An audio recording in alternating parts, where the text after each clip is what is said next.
Continuando con la planificación del análisis de hierro en mineral, y, pues solamente como un repaso antes de que sigamos. Habíamos definido inicialmente cuáles eran los patrones que se deben preparar y decidimos que eran estos patrones de 3, 6, 9 y 12 que están pues, dentro del rango que se seleccionó de acuerdo a información del equipo, ¿no? Al manual aquel que les mostré donde nos daban una curva de calibración y pues con la absorbancia de uno de los patrones hicimos pues los cálculos de en qué rango debían estar.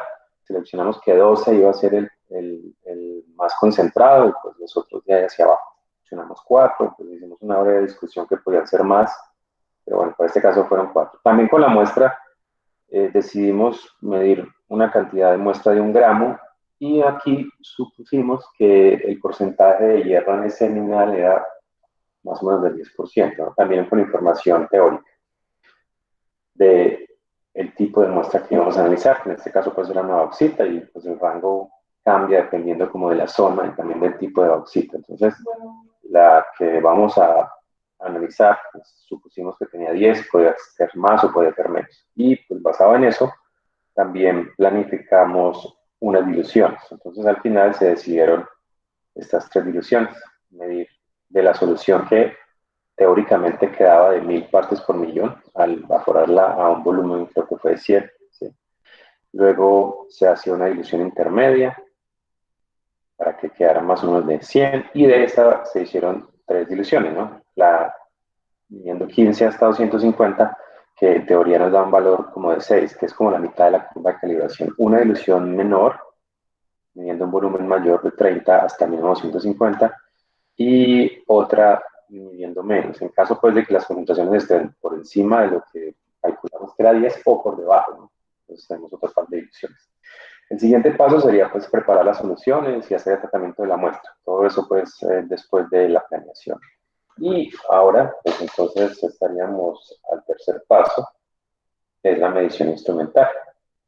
Entonces aquí vamos a hacer la medición. Básicamente el objetivo de esta medición en el equipo es determinar las absorbancias de todas esas soluciones. Es decir, vamos a determinar la señal, que en este caso pues es la absorbancia, de tanto los patrones como de las muestras, ¿no? Porque son varios, ¿no? Con las diferentes diluciones. Entonces, es posible que algunas sirvan, otras no, o que todas sirvan, si estamos pues con suerte. Eh, bueno, entonces, al ir al instrumento hay que definir varias cosas. La primera son las condiciones instrumentales. Para eso, pues también necesitamos hacer uso de lo que el fabricante nos diga del equipo. Si nos dice que necesita una longitud de onda determinada o una lámpara, pues debemos disponer de eso. A ver, no voy a poner esos instrumentales.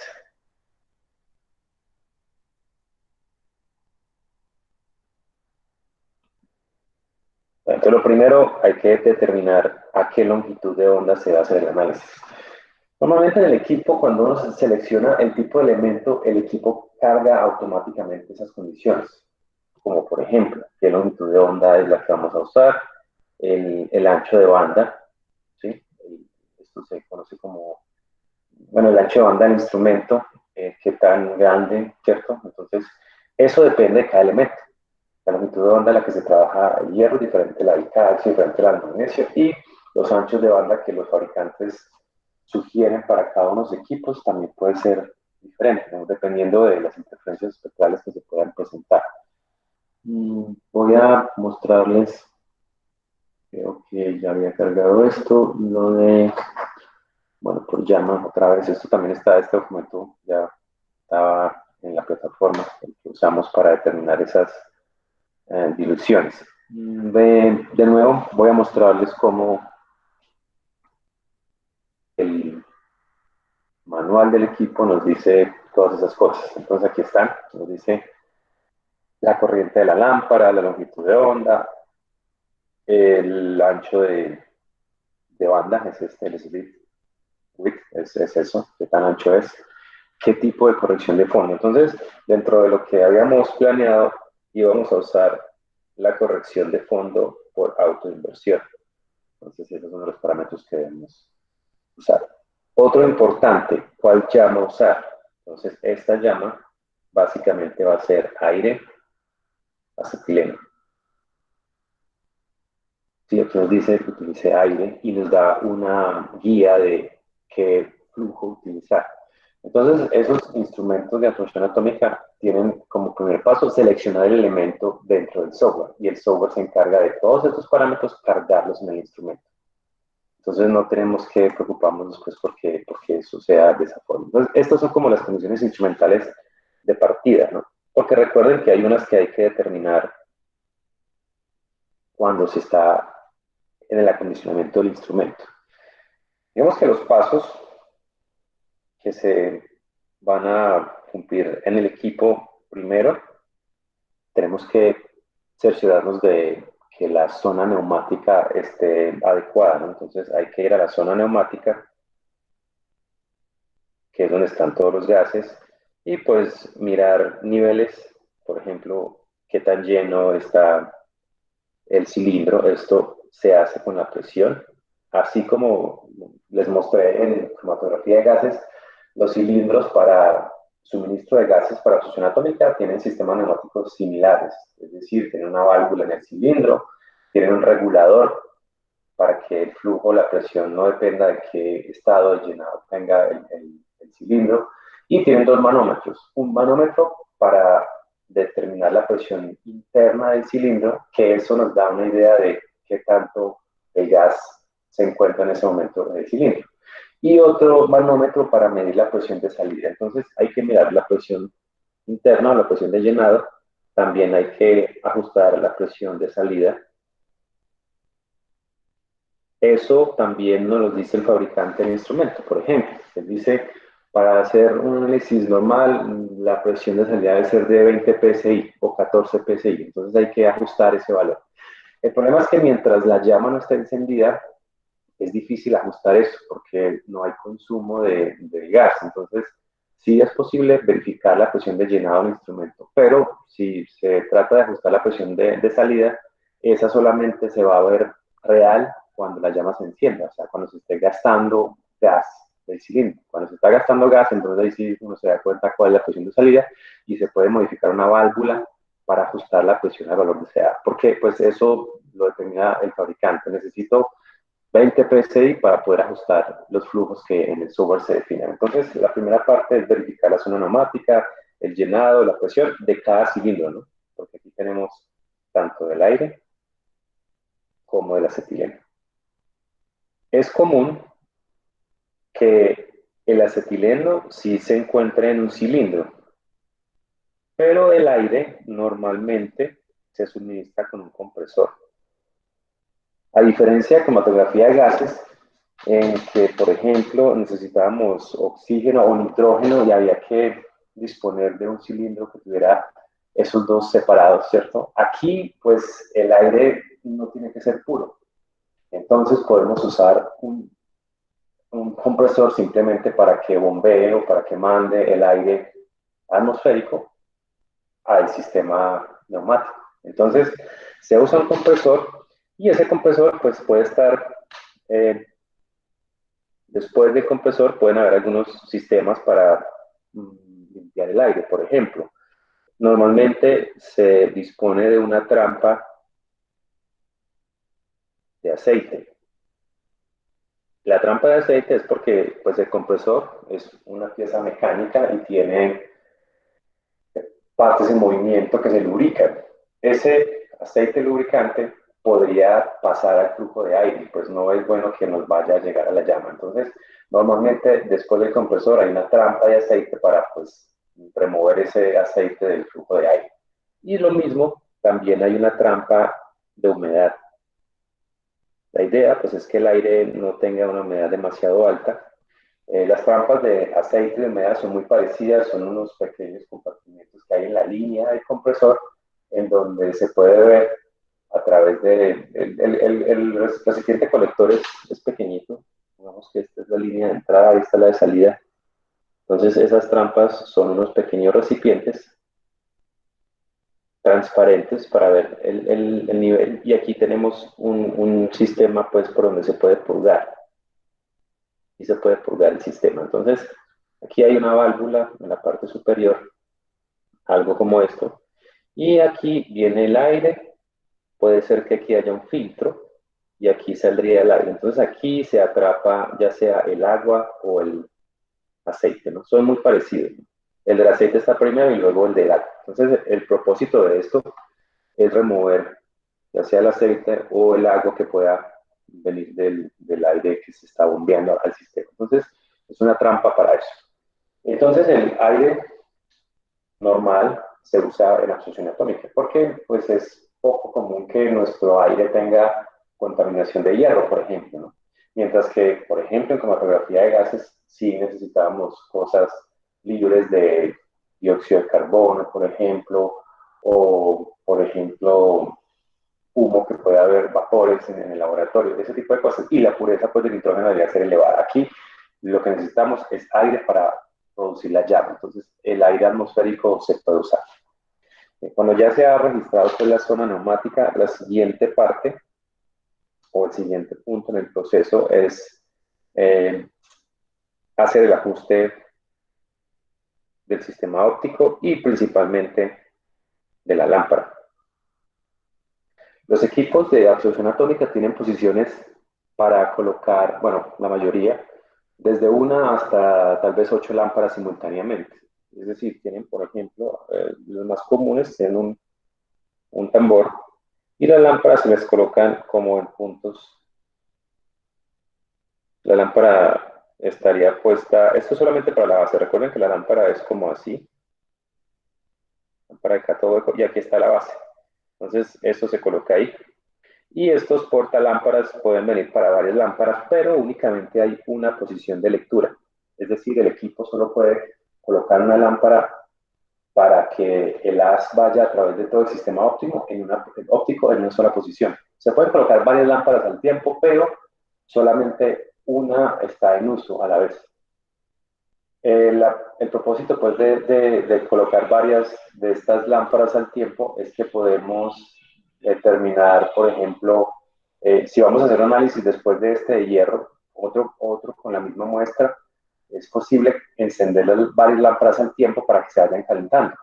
Entonces, esta es una ventaja en cuanto al ahorro de tiempo en el instrumento. Entonces, hay que hacer un proceso de calentamiento de la lámpara, ¿no? Pero, pues, de la lámpara hay que definir otras cosas. La principal es la corriente con la que se va a alimentar esa lámpara. Y eso depende de cada lámpara, de cada elemento. Por ejemplo, vuelvo aquí al manual de este equipo, dice que la corriente está entre 12 y 0. Y observen acá que cuando estamos hablando del sistema de corrección de fondo en autoinversión, nos dice que, aquí está autoinversión, que la corriente es de 12 miliamperes y de 400 miliamperes. Entonces, si recuerdan, el método de autoinversión requiere que la lámpara funcione a una corriente baja y a una corriente alta. Entonces, básicamente, esta lámpara de hierro trabajaría en el modo de autoinversión a dos corrientes, a 12 para hacer la lectura normal y a 400 miliamperes aumenta la corriente para que se dé la autoabsorción, que eso fue un proceso que ya habíamos descrito antes. Entonces, esta lámpara trabaja a esas dos condiciones. Este es el método pues, que vamos a usar en esta demostración. Bueno, entonces, se define la lámpara, qué corriente, después hay que hacer la alineación de esa lámpara y básicamente el propósito es que se alinee con el detector. Lo que se hace es encender pues, la lámpara, dejarla calentar y comenzar a alinearla normalmente justo en la posición donde se coloca la lámpara. Tiene unos tornillitos, algunos equipos, otros desde el software se puede hacer la alineación y otros la pueden hacer automática. Es decir, ellos mismos mueven la lámpara hasta que la absorbancia se maximice o la señal que llegue al detector se maximice. Entonces esa sería pues la forma. Después de que la lámpara está ajustada, esto básicamente es simultáneo con el ajuste del monocromador. Esto también se hace al mismo tiempo. Entonces, el monocromador básicamente lo que hace es usar la línea de la lámpara para hacer ese ajuste. Usando la línea de la lámpara, él mueve todo el sistema óptico, los lentes, los espejos, hasta que el ancho de banda y todo se ajuste y deje pasar solamente la línea de la lámpara con el ancho de banda pues, que se selecciona. Entonces, esta es la primera parte. Ya cuando se ha ajustado todo, la lámpara está caliente y está lista para usar, el tercer paso sería ajustar el quemador. Entonces, se puede hacer una alineación del quemador con el haz. Esta alineación se puede hacer en dos pasos. Se puede hacer con la llama apagada para tratar de ajustar que el quemador pase por, o que la línea o el haz de la lámpara pase por el quemador. Ahora yo voy a tratar de dibujar el quemador por encima. Recuerden que el quemador es algo así, ¿no? Aquí está la parte que se conecta a la... Sí. Qué pena. ¿Será que usted me puede volver a explicar, por favor, la última parte del segundo paso? Es El que ajuste del se monocromador. cortó y no le entendí. Ah, bueno, no, el monocromador básicamente lo que hace es seleccionar la longitud de onda, ¿no? Entonces, al seleccionar la longitud de onda, él para hacerlo lo que hace es usar la línea de la lámpara. La lámpara está encendida y después de que se alineó y que el haz está llegando pleno al detector, el monocromador utiliza esa línea para hacer el ajuste, para mover los motores de los lentes, de los espejos, para que el sistema monocromador funcione y deje pasar la línea específicamente y con el ancho de banda. Normalmente cuando se hace el ajuste del sistema monocromador, como el de todo el sistema óptico, el equipo muestra cuál es el espectro de la señal que está recibiendo. Entonces, de esa forma, el usuario se da cuenta que el detector y el monocromador ya están listos para el análisis. Se usa la misma lámpara para eso. Listo, profe, gracias. Bueno. Entonces, la alineación del quemador, o sea, el quemador, digamos, visto de frente, es como así. Ahora yo voy a suponer que lo estamos viendo desde arriba. Desde arriba se ve algo como esto, porque pues de hecho el quemador tiene aquí como un disco acá abajo. Entonces, visto desde arriba sería algo como esto. Y por aquí está la rendijita por la que saldría la llama. O sea, lo estamos viendo por acá arriba. Bueno, esto es un quemador bastante eh, no sé, esquemático. Pero este es visto desde arriba. O sea, aquí está el quemador visto de frente y este es visto desde arriba. Ahora, supongamos que la lámpara está aquí a la izquierda y pues que se está emitiendo el haz de radiación. Entonces, el propósito de la primera alineación que se hace con la llama apagada es mover el quemador, porque el quemador se puede rotar hacia un lado o hacia el otro. Se rota para que esa línea esté pasando justo sobre la ranura por donde se va a generar la llama. Y para eso se usa esa rendijita de alineación que les había mostrado antes, que es una laminita que se inserta en esta línea y nos permite ver dónde pega el haz y se mueve, o sea, la rendijita se mueve, por ejemplo, aquí al extremo derecho y se alinea. Luego se desliza hasta este lado y se alinea. Entonces, básicamente, lo que uno vería sería algo como esta. Esta es la rendijita que se mete dentro y tiene aquí una lineecita. Lo que uno ve es básicamente el puntico del haz, dónde está pegando. Y lo que uno hace es mover esa ranurita a lo largo del quemador para que todo el tiempo, no importa si es aquí al extremo derecho o al extremo izquierdo, ese puntico esté en el centro.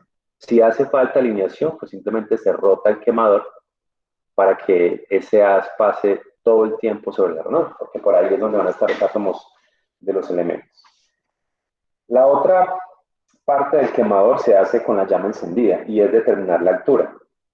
Entonces, para determinar la altura ideal del quemador es necesario que la llama se encienda. Básicamente lo que se hace es encender la llama, aspirar una solución que contenga el analito y comenzar a modificar la altura del quemador verificando la absorbancia. Donde nos dé la absorbancia máxima, ese sería, ¿no? Pero entonces esto se hace después, cuando la llama está encendida, que es el cuarto paso. Ya tengo todo listo, ahora sí voy a encender la llama.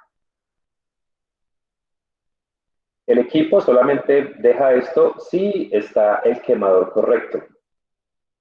Recuerden que para utilizar la llama de óxido nitroso, que es más caliente, es necesario utilizar otro tipo de quemador. Entonces, si se equivocaron y tienen, por ejemplo, el quemador que se usa para aire acetileno y van a tratar de encender la llama de óxido nitroso, el equipo no los deja. La mayoría de los equipos modernos tienen un sistema de seguridad para evitar eso. Lo que sí es posible es al contrario. Si ustedes tienen puesto el quemador que es para la llama acetileno óxido nitroso, ese también sirve para la llama acetileno aire, solamente que hay una diferencia. Por ejemplo, cuando se utiliza aire, los quemadores son normalmente de 10 centímetros de ancho, pero cuando se utiliza óxido nitroso, los quemadores son un poco más pequeños, son de la mitad de esto. Pues a esto me refiero con el ancho de la ranura por donde pasaría, por donde se la llama. Entonces, en los de aire es un poquito más largo y en los de óxido nitroso es más corto. Y pues el material también es diferente. El material de este debe ser más resistente a altas temperaturas. Entonces se enciende la llama. Cuando se enciende la llama, hay que hacer ajustes de esa llama. Los primeros ajustes que se hacen son los flujos. ¿Qué tanto flujo de cada uno? Tanto del combustible como el flujo del soporte, que puede ser aire o puede ser el óxido nitroso, cualquiera de los dos, ¿no? Y combustible, el más usado es el acetileno. Entonces, yo aquí puedo ajustar esos flujos y simplemente por inspección visual ver el tipo de llama que tengo. Una llama muy amarilla, pues me dice que hay más combustible que soporte. O sea que estoy teniendo una llama que no tiene una combustión completa. O sea que el color de la llama me ayuda a hacer esto, ¿no? Una llama amarilla es una llama que es rica en combustible. Es decir, le falta un poquito de oxígeno para que todo se queme estequiométricamente. Y una llama azul es rica en ya sea aire o pues en óxido nitroso, o sea en el otro, en el soporte. Entonces yo con el color de la llama me puedo guiar para darme cuenta si la llama está en uno u otro caso. Lo otro es que puedo usar la sugerencia del tipo de flujo. Por ejemplo, aquí aparece que el flujo debe ser de 2.2. Hay algunos equipos, no estoy viendo acá pero que sugieren también qué tipo de llama usar, si una llama rica en combustible o aquí como que no dice, ¿no? Y aquí hay algo que nos podría interesar, aquí hay una sugerencia, dice interferencias. La, Hay una pequeña interferencia de níquel, cobre y mineral ácido, ¿cierto? Sí existen. La interferencia por silicio se puede remover adicionando 0.1% de cloruro de calcio. La interferencia por ácido cítrico puede ser minimizada por la adición o restringida por la adición de ácido fosfórico al 1%. Entonces, seguramente, si nuestro mineral tuviera níquel o cobre o cobalto, pues habría que hacer una corrección de eso. Por ejemplo, el silicio tal vez podría ser presente en nuestra muestra, porque estamos hablando de un mineral y todos los minerales tienen un contenido elevado de silicio. Entonces, tal vez a nuestra muestra habría que adicionarle antes, lo mismo que a los patrones, una solución o para que quede al 0.1% en cloruro de calcio. Pues estas recomendaciones podríamos observarlas. Pero bueno, lo que estamos mirando es la llama, pero aquí no nos dicen solamente el tipo de oxidante, pero nos dice qué tipo de llama usar. Entonces, se enciende la llama, se ajustan los flujos, se observa pues que la llama tenga un color, normalmente se arranca con una llama azul, pero después lo que se hace es comenzar a hacer los ajustes con la llama encendida, como los ajustes finales. ¿Qué tipos de ajustes se incluyen acá? Primero, ahora sí, la altura del quemador. Para ajustar la altura del quemador, lo que se hace es aspirar una solución con el analito.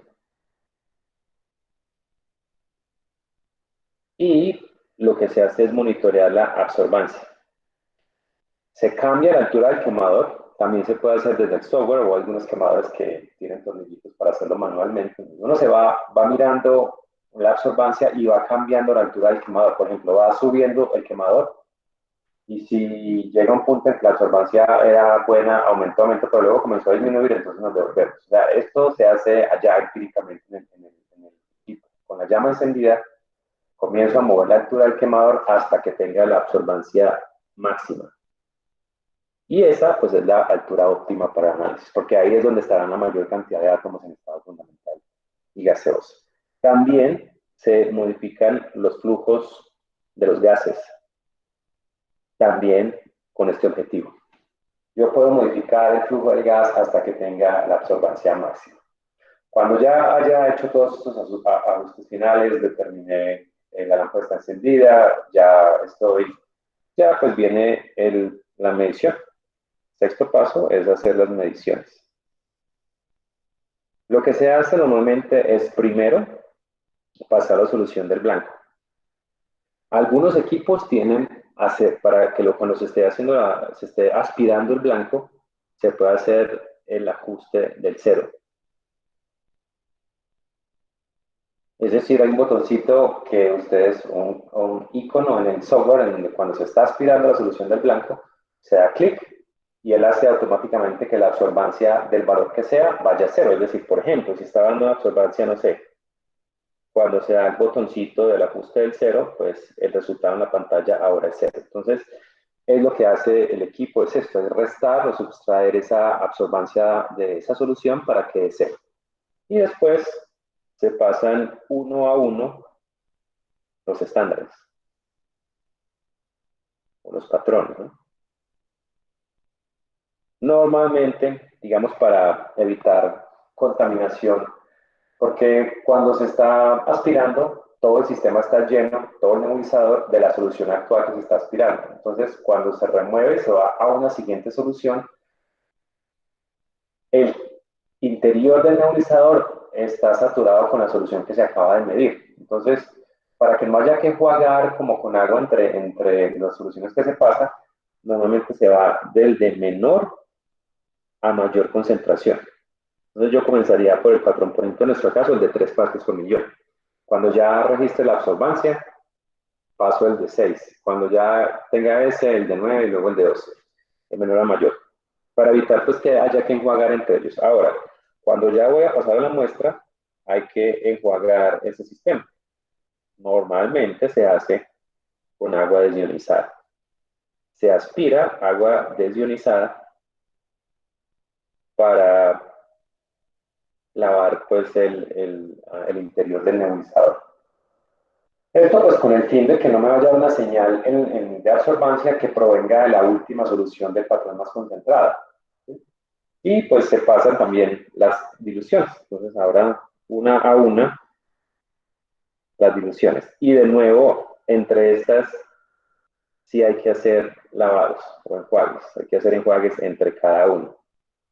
Porque no sabemos si tenga una concentración mayor o menor. Entonces la idea es esta.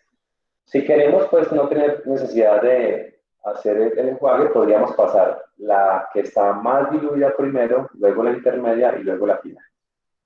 Y hasta aquí llegaríamos con la parte de las mediciones. Cuando ya pues, se completen las mediciones, el siguiente paso es apagar la llama, que sería el séptimo paso, es apagar la llama. Ya terminamos de medir. Y pues el siguiente paso ya sería el procesamiento de esa información. Bueno, entonces aquí es donde vamos a usar ese software que me encontré por ahí. Es un software muy, muy básico, pero me pareció interesante. Cuando se descarga, se llama así Atomic Absorption Spectrometry. Este software, esta es la ventana que abre. Es una ventana pequeñita y básicamente tiene unos botones acá.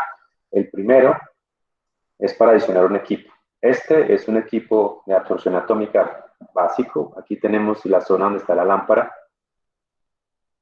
Este de acá es el nebulizador, esta parte de abajo, y esta parte es el quemador. Aquí tenemos el detector con el selector de longitud de onda por aquí. El haz viene más o menos de esta forma. Aquí está la lámpara, este espejito, por ejemplo, si esta era de punto de operación, este espejito manda el haz a que pase a través de la llama que se genera acá y va al sistema del selector de longitud de onda. Los controles básicos, pues, son qué lámparas estoy usando, si la lámpara 1 o la lámpara 2, los flujos, el flujo de aire o de acetileno de combustible, aquí está el combustible, el auxiliar o el aire, ¿cierto? Y la corriente de la lámpara. Aquí creo que lo primero que hay que hacer es definir qué elementos se va a analizar. Entonces, este software nos dice que hay 4 elementos: hierro, plata, cromo o magnesio. Entonces, vamos a analizar hierro. Entonces, observen que cuando yo seleccioné hierro, nos dice la longitud de onda es 248,3 y el ancho de banda de punto 2 y nos dice el rango de concentraciones, que es en punto 0,6 a 15. Entonces, estamos bien, estamos desde 3 a 12. El ancho de banda y la longitud de onda, pues, son consistentes con esto. 248,3 y punto 2. Entonces parece que quien diseñó el software pues sabía un poco de eso, ¿no? Bien, seleccionamos la lámpara, es la lámpara 1, y miren que automáticamente seleccionó la corriente, 5 miliamperes. Esto sí es muy ajustado a lo que hacen los instrumentos allá. Ahora, el sistema de longitud de onda y todo todavía no se ha ajustado, porque normalmente lo que hace el equipo es usar la línea para ajustarse alrededor de eso. Entonces, aquí yo voy a encender la lámpara. Entonces, observen que la lámpara se encendió y el sistema monocromador se ajustó a eso. Esto también es muy fiel a lo que hace un equipo en el mundo real. Se enciende la lámpara, entonces aquí observan la trayectoria del haz, y con esa línea el sistema monocromador se ajusta para la longitud de onda con el ancho de banda que se haya seleccionado. El quemador aquí está, miren que se puede, entonces aquí como siguiendo los pasos, ¿no? Vamos a ver los pasos que yo había escrito acá. Creo que se pueden ver simultáneamente, aquí por debajo podríamos ver esto. Sí, aquí está. Entonces aquí pues este software no nos permite ir a hacer lo del ajuste de la zona neumática. Entonces supongamos que esto está bien, esta sería la zona neumática acá. Entonces el primer paso sería ir, abrir los cilindros y todo eso, verificar las presiones de llenado, luego hacer el ajuste de la lámpara que yo la acabo de encender. Vamos a alinearla, aquí tenemos unos botoncitos para que pase y que la señal en el detector sea la máxima. Y podemos alinear el detector, esto pues no nos permite, pero aquí sí hay algo que permite hacer esto, y por ejemplo bajar el quemador. Entonces observen que esto es lo que daría uno en el equipo. Bajar el quemador implica apuntarle a una zona más alta de la llama, ¿no? Porque la llama, recuerden, se genera acá. Entonces yo de acá puedo modificar la altura del quemador. Pero recuerden que eso se hace es cuando la llama está encendida. Vamos a la siguiente parte, que es encender la llama. Este tiene aquí un botoncito de encender la llama. Ahí está la llama, esta es la llama que se creó, y se puede hacer automáticamente o yo puedo hacerlo manual. Por ejemplo, de acá yo puedo cambiar el flujo de uno del otro, y pues también me parece muy ajustado a la realidad lo que hace el equipo. Miren que al cambiar el flujo de cada uno de ellos, la llama cambia de color. Eso es lo que pasaría en equipo de verdad. Si yo aumento o disminuyo el flujo de uno o de otro, la llama tendrá, por ejemplo, aquí estoy con el flujo de combustible fijo y la llama es como medio amarillenta acá arriba, pero si comienzo a aumentar el flujo de aire, la llama se vuelve azul. Eso es lo que pasaría en equipo de verdad. Entonces, cuando ya tenga como la llama ajustada, el siguiente paso, si quiero ajustar la altura del quemador, es aspirar una solución que tenga el analito y mover el quemador la altura hasta obtener una absorbancia máxima. Entonces acá, el botoncito de este software, yo le puedo adicionar una solución. ¿Sí? Esta solución le puedo decir de qué concentración es, a ver si me da, no se fue.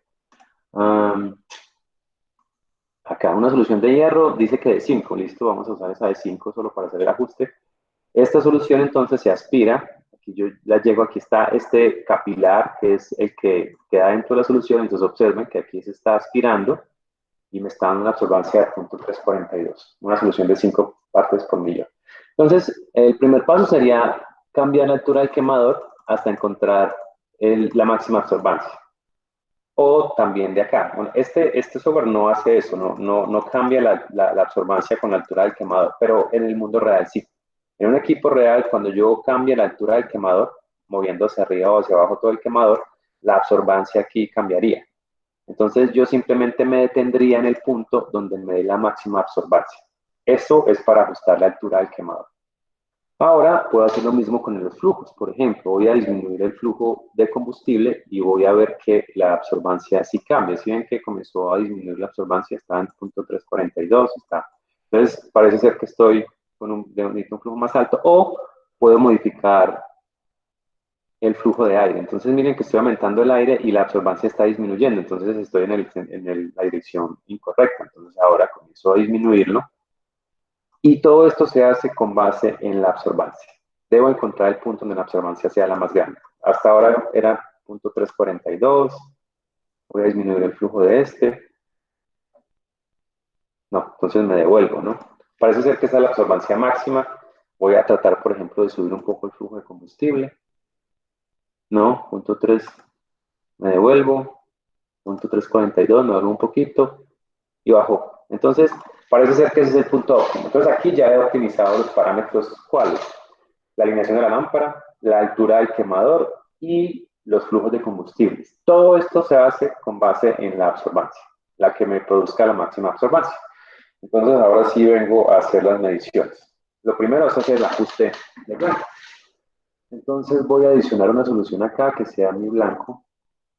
A ver, que sea que contenga ahora sí, hierro, cero, ¿no? Este es mi blanco, que tenga 0%. Esta solución ya la necesito, la quito y ahora voy a aspirar esta solución. Entonces voy, la pongo y introduzco el capilar y me está dando esta absorbancia. Entonces, pues esta software no tiene la forma de hacer el ajuste de cero, entonces simplemente vamos a tomar esos datos. Voy a hacer una tablita y tengo que la absorbancia del blanco fue de menos 0,001. Ya medí mi blanco. Siguiente paso es medir cada uno de los estándares. Entonces aquí voy a agregar 4 soluciones que van a ser mis estándares, ¿no? La primera, a ver si esto sí funciona, entonces no sé dónde hay que apuntarle para que me permita ponerle, bueno, aquí está. La primera solución es de 2, no, es de 3, perdón, el primer patrón. El siguiente patrón es de 6. El siguiente patrón es de 9. Ok, y el último patrón es de 12. ¿Sí? Entonces ya hice el ajuste, o no hice el ajuste del cero, pero ya sé cuánto da, porque este no me permitió hacer el ajuste. En los equipos, normalmente cuando se aspira el blanco, hay un botoncito donde dice ajustar cero, y la absorbancia inmediatamente se convierte en cero. Entonces comienzo midiendo el primer patrón, que es el de 2, el de 3 miligramos por litro. Y observen que la absorbancia que me está dando es de 0,224. Listo. Pues en el equipo normalmente se tardaría de 1 a 2 minutos la lectura. O sea, lo pongo acá, comienza a aspirar la solución, se pasa al nebulizador, se crea la niebla pasa y se mezcla con los gases y se quema acá. Ese proceso tarda unos cuantos segundos y luego hasta que se estabilice la absorbancia. En los equipos, lo común es hacer un promedio de las mediciones de absorbancia en diferentes instantes de tiempo. Entonces puede ser que yo le diga, haga 3 mediciones y que estén separadas 10 segundos. Pues toma la primera, toma la segunda y toma la tercera. Y puedo definir en algunos equipos parámetros estadísticos para saber si las 3 medidas son repetibles o no, o que la repetibilidad es buena o mala. Le puedo decir que la desviación estándar entre las 3 no sea mayor, no sé, al 2%. Entonces, si el equipo toma las 3 medidas y calcula la desviación estándar y da mayor a eso, les dice no, hay que repetir, hay que hacer una más. Entonces, él mira cuál de las 3 fue la que se salió del comportamiento de las anteriores y vuelve y la mide. De forma que la absorbancia que me muestra es el resultado triplicado con una desviación estándar pequeña entre ellos. Entonces, esas son cosas que se pueden hacer en los equipos de absorción atómica. Bueno, sigo con la otra solución. Esta ya no la necesito, la quito de acá. Ahora vengo y hago esto. Estoy midiendo la solución de 6 miligramos por litro y me está dando una absorbancia 0.394. Siguiente sería medir la absorbancia del patrón de 9 miligramos por litro. Entonces ya obtuve esta absorbancia. Pongo ahí en el punto de medida para que esté en la 9 y la absorbancia es de 0,522. Y finalmente de la solución de 12 miligramos por litro.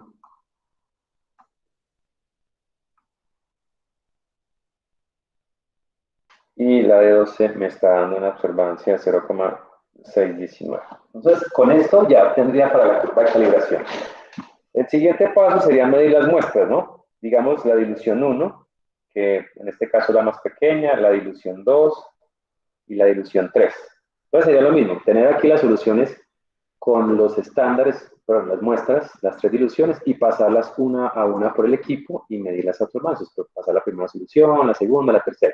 Pues aquí como no, pues no sabemos la concentración, yo simplemente voy a hacer pues algunos cálculos y supongamos que la primera dilución nos dio 0,202 de absorbancia, la segunda nos dio 0,582 y la última nos dio 1,094. Entonces, estos serían los datos que se obtendrían al aspirar la primera dilución, la segunda dilución y la tercera dilución. Cuando ya tengamos esto, pues simplemente apagamos el equipo. Y él tiene un botoncito para apagarlo y la llama se apaga. La lámpara sigue encendida. Aquí pues me doy cuenta si el análisis fue exitoso o no.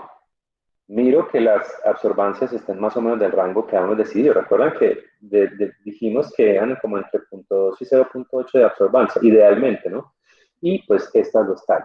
O sea que la planificación previa que hicimos pues fue exitosa. La otra parte es mirar si las muestras o al menos una de ellas está dentro del rango. Entonces observen que esta está un poquito por debajo, ¿no? Porque la absorbancia más pequeña es 0.224 y la absorbancia más grande es 0.619, o sea que esta se salió. O sea que ni esta nos sirve, ¿no? Esta porque está muy baja y esta porque está muy alta. Mientras que esta dilución nos sirvió, ¿sí? Entonces, por eso debemos hacer varias diluciones antes de hacer la medida del instrumento. Porque puede ser que de todas un par nos sirvan o solamente una, pero lo ideal es que al menos una nos sirva, ¿no? Porque si no nos sirve ninguna, entonces lo que habría que hacer sería, lo que yo acabo de hacer, apagar la llama. Por ejemplo, ¿cuándo no me sirven? Cuando todas están por encima o cuando todas están por debajo. Entonces, si por ejemplo todas las absorbancias fueran de 1 para arriba, me tendría que ir al laboratorio y hacer unas diluciones más grandes. Recuerdan que las diluciones eran midiendo 5, 15 y 30 mililitros hasta 250. Entonces, si se me pasó, por ejemplo, todas se pasaron, entonces yo tengo que hacer una dilución más grande que 5 en 250. Entonces, tal vez tomaría más de 500 y me haría 5 en 500.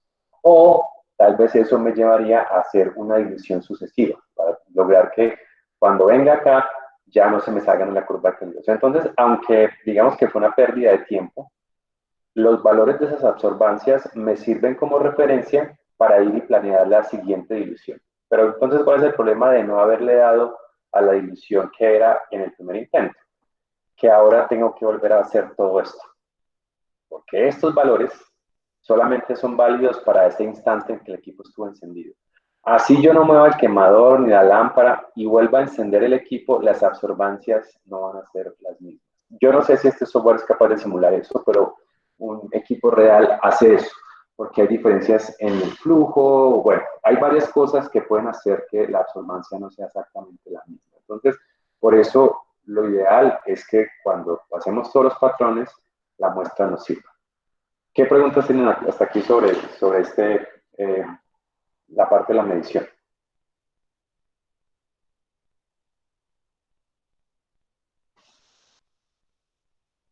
Pues nosotros solamente aspiramos una vez y ya, teniendo en cuenta que es como ideal y no, pues no sé, y pues que no está pasando lo de que él toca volver a hacer todo. Sí, sí, habría que volver a hacer todo, volver a ir a hacer la dilución, volver al equipo, a ajustar en cero, pasar las soluciones de los patrones y medir otra vez esas nuevas diluciones. Eso habría que hacerlo de verdad. Ah, bueno. Bueno, entonces el siguiente paso después de esto es hacer simplemente Profe, la calibración y los cálculos. Sí. pero porque dice que hay que volver a hacerlo si ya, digamos, la dilución 2 Ah, no, es... no, no. En el caso en que ninguna dilución nos hubiera servido, habría que volver a hacer ok. otras diluciones y volver a hacer todo. Listo, profe, qué Pero pena. aquí nos sirvió, o sea que esto estaba fríamente calculado. Bueno, entonces el siguiente paso, que lo habíamos definido como cuarto, creo, era el procesamiento de los datos. Entonces, ese sería el cuarto paso, que es el procesamiento. Procesamiento básicamente es construir la curva de calibración y luego, a partir de ella, con la absorbancia de la muestra, calcular la concentración del analito. Que en este caso puede ser el hierro. Bueno, entonces, ¿qué datos tenemos? Tenemos esos valores de absorbancias y concentraciones. Pues lo más fácil, y pues ya que estamos aquí, es usar Excel para hacer eso, ¿no? Van a hacer en la calculadora también. Seguramente cuando lo tengan que hacer, pues tendrán tal vez Excel o la calculadora para hacerlo. Pero básicamente lo que tenemos que graficar es la absorbancia contra la concentración, pero tenemos que hacer una corrección. A ver, ¿por qué el blanco no nos dio 0? Nos dio 0,001 y aquí tenemos la de 3, 6, 9 y 12. Y las absorbancias son esto. Lo que yo estoy haciendo en este momento es metiendo sus datos acá. Y la de la muestra nos dio la que nos sirve 0,582. Entonces, básicamente es esto. Tenemos la absorbancia del 0, del 3, 6, 9 y 2, los patrones están absorbados. Lo que tenemos que calcular son las absorbancias corregidas.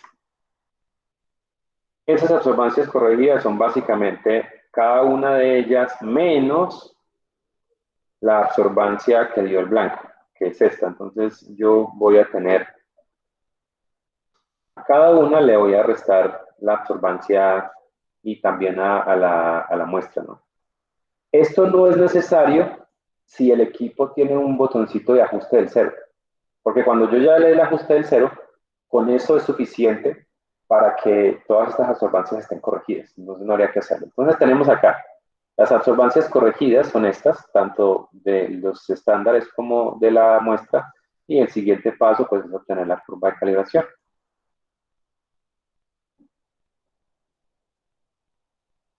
Entonces vamos a utilizar esta dispersión, aquí está la curva de calibración, más o menos lineal, parece ser que este punto de acá está un poco bajo, ¿cierto? Viene aquí.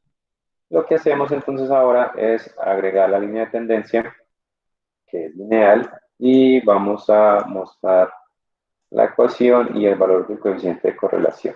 ¿Sí? Entonces, aquí está la ecuación de la recta que nos dio, corregida, ¿cierto? Entonces, primero hay que corregir las absorbancias, si es necesario. Esto se hace si no hubo ajuste de cero, ¿no? Si simplemente se midió. Bueno, esto ya no lo necesitamos. Pero aquí, lo primero es corregir la absorbancia si no hubo ajuste de cero. No tuvimos que hacerlo. Y luego sí obtener la ecuación, ¿no?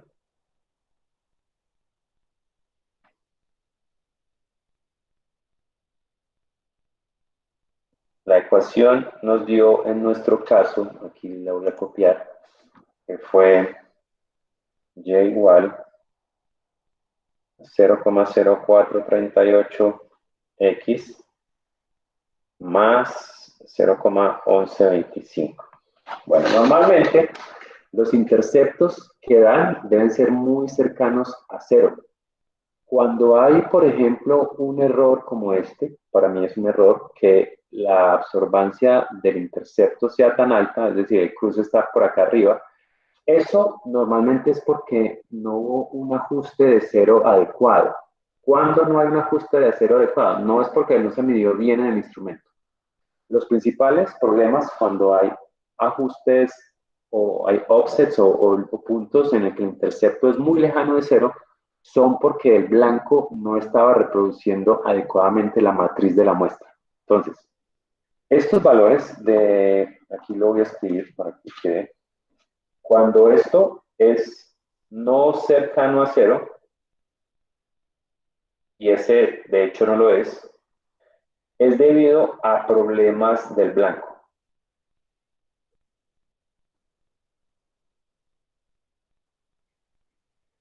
Como en este caso la curva de calibración está pasando por encima de donde debería pasar, o sea, está pasando por acá, por encima, no por debajo, lo podemos ver. A ver, esto se puede hacer una extrapolación hacia atrás de 3 unidades, ¿no?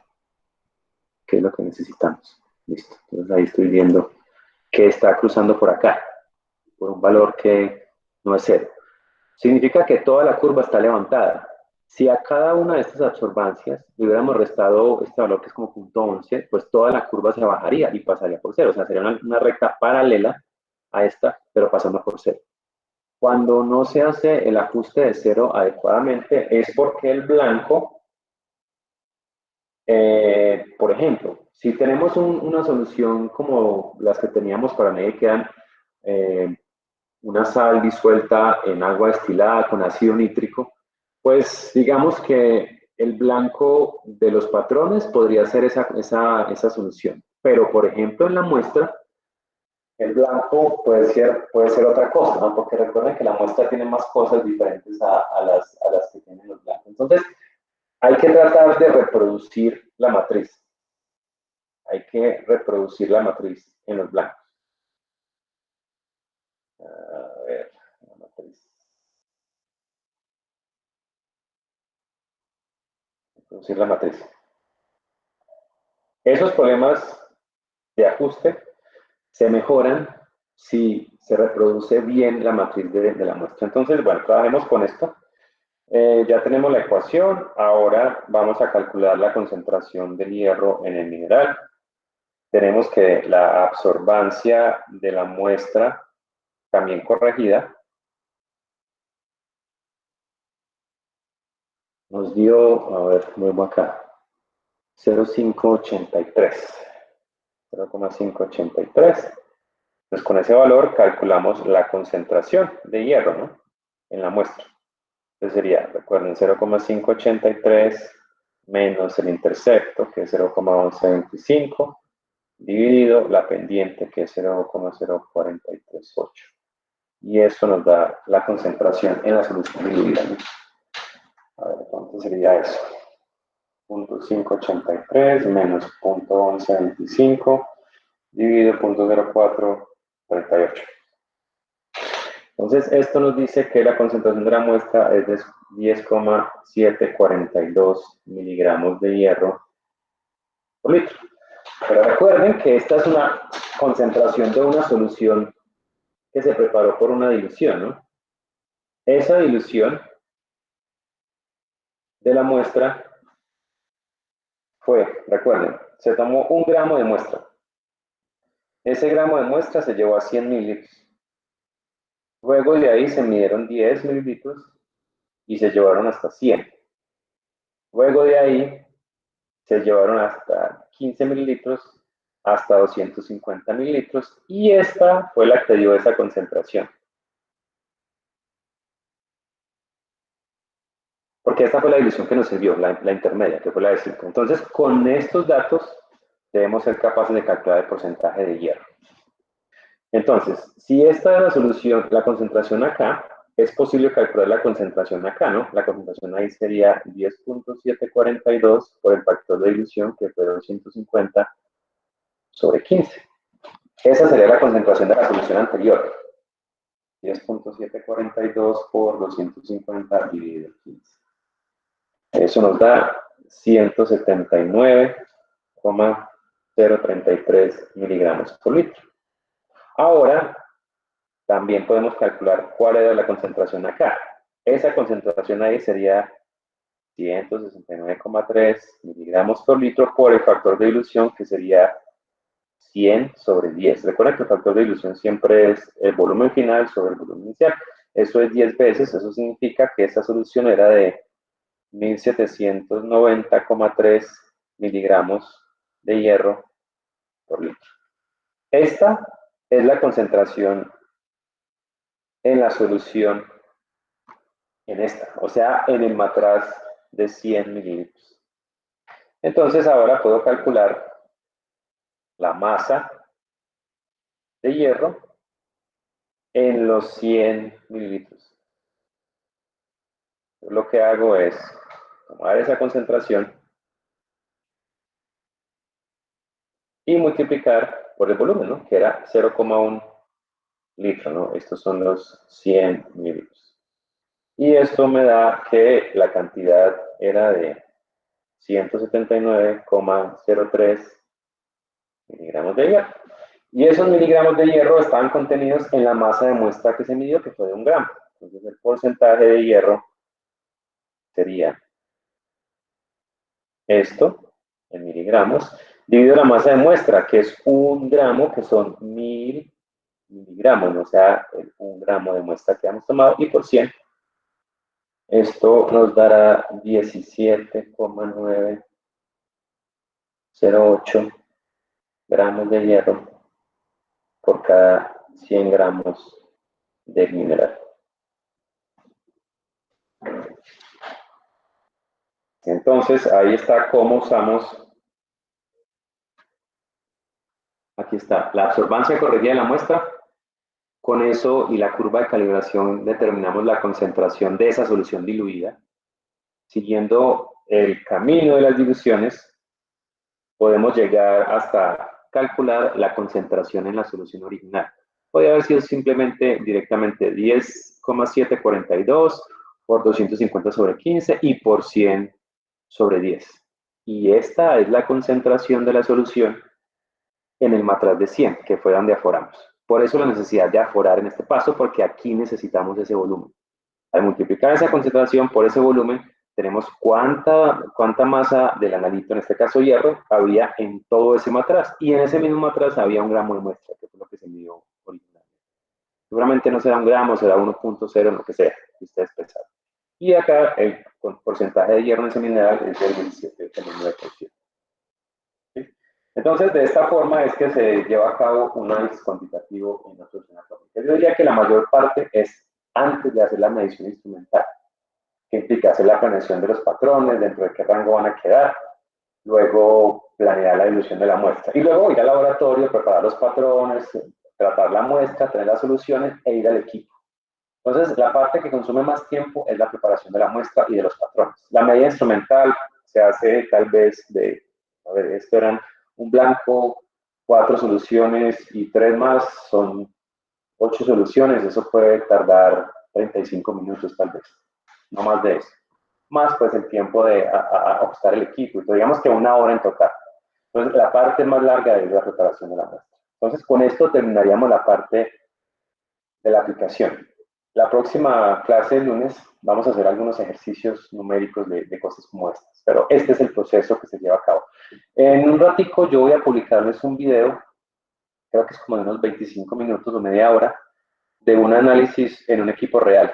Es un video que encontré por ahí en YouTube, entonces si tienen tiempo durante esta noche o el fin de semana para que lo vean, para que hagan un paralelo, una comparación entre lo que les mostré en este software demostrativo y lo que se hace allá, y van a ver que son muy, muy cercanos.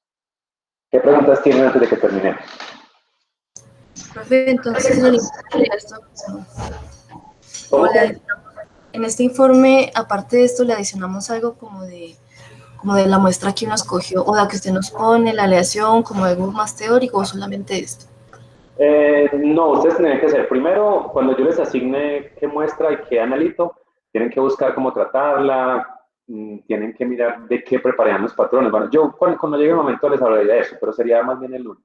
El lunes en clase yo les daría las pautas para eso. Entonces, básicamente, hasta aquí sería el tema del examen. Lo que vamos a hacer el martes son ejercicios, básicamente. Pero entonces el examen sería de este lunes en 8 días, que sería